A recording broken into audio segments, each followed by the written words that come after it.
कि लगातार नेता प्रतिपक्ष राहुल गांधी जी की सुरक्षा को जानबूझकर खतरे में क्यों डाल रही है भाजपा सरकार। भारतीय जनता पार्टी के सोशल मीडिया के वॉलंटियर लगातार राहुल गांधी जी की यात्रा की डिटेल लीक क्यों करते हैं। इन्हीं की विचारधारा से प्रभावित होकर नाथूराम गोडसे ने गांधी को मारा था। मुझे चिंता इसलिए है क्योंकि ये कायर हिंसक है, ये सच के सामने टिक नहीं पाते हैं। टीवी डिबेट के दौरान बीजेपी प्रवक्ता ने राहुल गांधी को गोली मारने की धमकी दी है, जिसके बाद बवाल मचा हुआ है। इमरान प्रतापगढ़ी सुप्रिया ने क्या कुछ कहा है, इस वीडियो में आपको हम बताएंगे। नमस्कार, 4 PM पर आप सभी का स्वागत है। दोस्तों, देश की राजनीति अब किस मोड़ पर आ गई है? क्या अब टीवी डिबेट में गोली मारने की धमकियां दी जाएंगी, और वो भी लोकसभा के नेता प्रतिपक्ष को?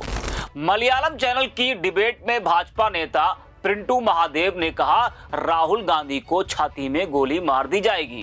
जी हां, कैमरे के सामने लाइव शो में खुलेआम हत्या की धमकी। अब सवाल सिर्फ इतना नहीं कि यह बयान क्यों दिया गया, सवाल यह कि क्या सत्ता के लोग अब विपक्ष के नेताओं को जान से मारने की धमकी भी कैमरे पर देंगे? आज हम पूछेंगे, क्या अब विरोध की कीमत जान से चुकानी होगी? क्या भाजपा ऐसे नेताओं को बचाएगी या जवाब देगी? और सबसे बड़ा सवाल, क्या राहुल गांधी की जान को अब असली खतरा है? चलिए अब पूरा मामला भी आपको विस्तार से बताते हैं। केरल में एक टीवी चैनल पर राहुल गांधी को धमकी दी गई है। धमकी देने वाला बीजेपी प्रवक्ता है, नाम है प्रिंटू महादेव, जो एबीवीपी के पूर्व राज्य अध्यक्ष भी रहे हैं। अब वो बीजेपी के प्रवक्ता हैं और बतौर बीजेपी प्रवक्ता ही उन्होंने टीवी डिबेट में हिस्सा लिया। इस दौरान वो अपना आपा खो बैठे और उन्होंने राहुल गांधी को गोली मारने की धमकी दे दी। जी हां, प्रिंटू ने एक मलयालम टीवी चैनल पर एक डिबेट के दौरान कहा कि राहुल गांधी को छाती में गोली मार दी जाएगी।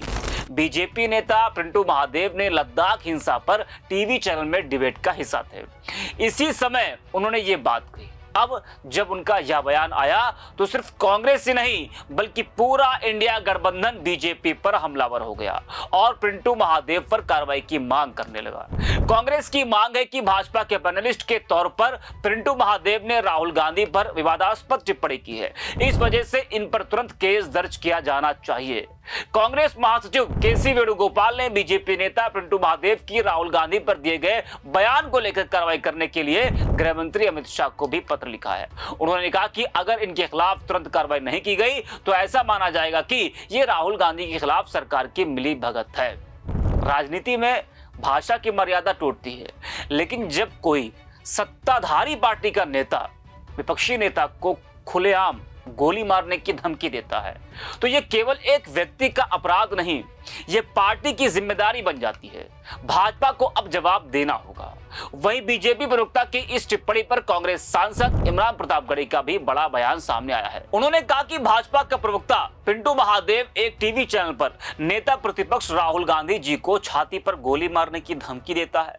क्या उसी तरह से जैसे महात्मा गांधी को गोली मार दी गई, जैसे इंदिरा गांधी जी का सीना गोलियों से छलनी कर दिया गया? जरा सुनिए इमरान प्रतापगढ़ी को। भारतीय जनता पार्टी का प्रवक्ता पिंटू महादेव एक प्रमुख टीवी चैनल पर बैठ करके बिना डर, बिना किसी झिझक के नेता प्रतिपक्ष राहुल गांधी जी को सीधे छाती पर गोली मारने की धमकी देता है। पूरा देश चुप है।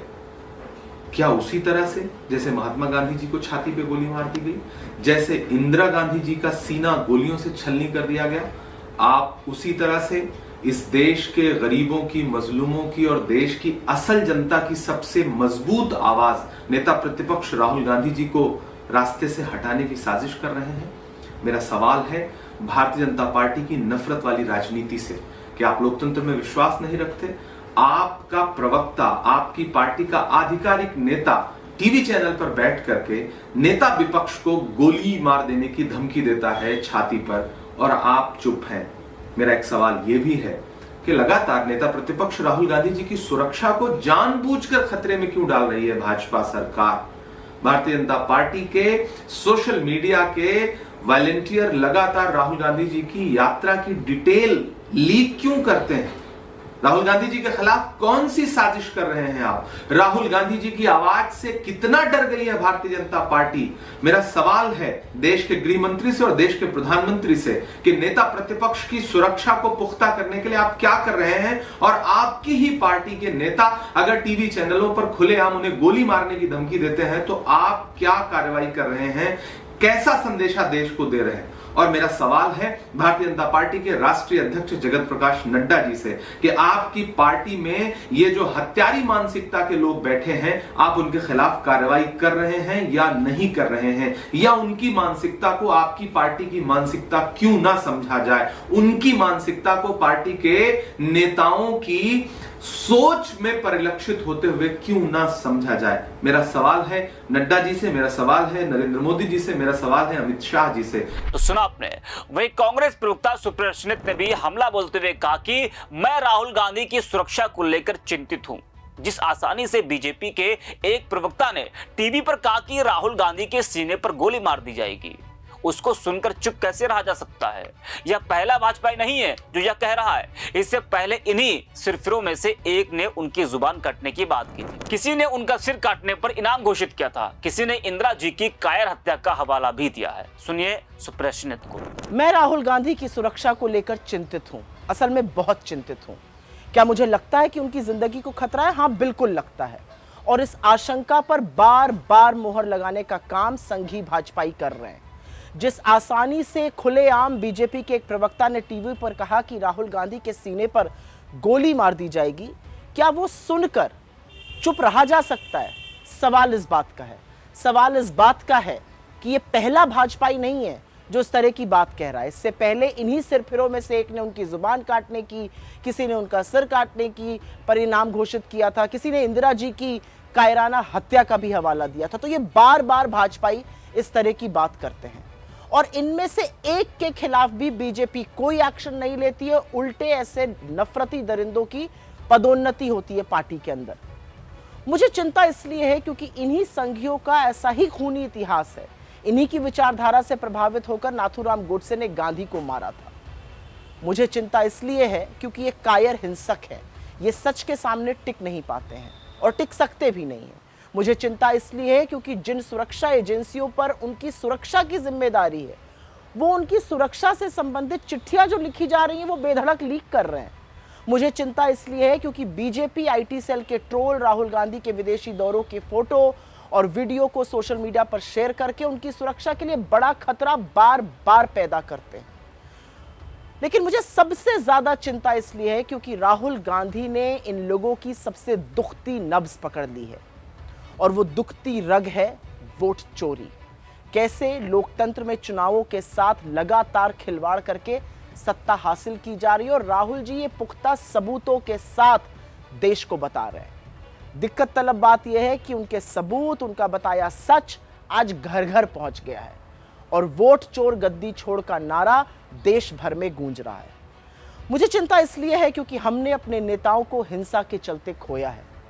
मुझे चिंता इसलिए है क्योंकि 14 साल के राहुल गांधी ने अपनी दादी को 32 गोलियां झेलकर इस देश की एकता के लिए शहीद होते देखा और महज 7 साल के अंदर अपने पिता के शरीर के चिथड़े उड़ते हुए देखे क्योंकि उन्होंने आतंकवाद के खिलाफ घुटना टेकने से मना कर दिया था। और इसलिए हमें चिंता है, इसलिए हमें चिंता है क्योंकि राहुल गांधी आज इस देश का भरोसा है, सच की वो आवाज है जिन्हें कोई ताकत चुप नहीं करा सकती। शोषितों के वो रहनुमा हैं जिन्होंने हक की एक लंबी लड़ाई लड़ने के लिए कमर कस ली है। गरीबों को वो गले लगाते हैं, ढांढस बंधाते हैं और इसीलिए राहुल गांधी हर किसी को अपने से लगते हैं। वो आज लोकप्रिय नहीं है, वो आज जननायक है, निडर है, अडिग है, बेखौफ है और इसी से बीजेपी को दिक्कत है। घोर असहमतियों को संवैधानिक ढांचे से सुलझाया जाना चाहिए। इसीलिए राहुल गांधी की जान को धमकी देने वाले के खिलाफ बीजेपी को एक्शन लेना ही होगा क्योंकि मेरा मानना है कि इतनी कुत्सित बात बीजेपी के शीर्ष नेतृत्व, गृह मंत्री या प्रधानमंत्री की सहमति से तो नहीं की गई होगी। और हाँ, इस देश के मीडिया से आज सवाल है, वो मीडिया जो किसी भी ऐरे गहरे की बात पर उछल उछल कर डिबेट करता है, आज आप चुप नहीं रह सकते। आप ही लोगों के लाइव टीवी पर नेता प्रतिपक्ष पर गोली चलाने की बात की गई है। आप चुप कैसे रह सकते हैं? तो सुना आपने, अब देखना यह होगा कि पार्टी व्यक्तिगत बयान कहकर पल्ला झाड़ लेती है या फिर कोई कार्रवाई भी करती है। सवाल उस नेता पर तो है ही, लेकिन क्या उतना ही बड़ा सवाल उस चैनल पर नहीं है जिसने ऐसे प्रवक्ता को जगह दी और वो खामोशी से सुनता गया? क्या मीडिया अब बहस के नाम पर नफरत का सीधा प्रसारण कर रहा है? क्या टीवी स्टूडियो अब लोकतंत्र की कब्रगाह बनते जा रहे हैं? जिस मंच से संविधान की रक्षा होनी चाहिए वहां से अब गोली मारो के नारे सुनाई दे रहे हैं। क्या गोदी मीडिया टीआरपी के लिए देश को बांटने, डराने और धमकाने वालों को खुली छूट दे रहा है? अब क्या कार्रवाई होती है इस पूरे मामले को लेकर, यह देखना होगा। और क्या बीजेपी के किसी बड़े नेता का भी इस पूरे मामले को लेकर कोई बयान आता है?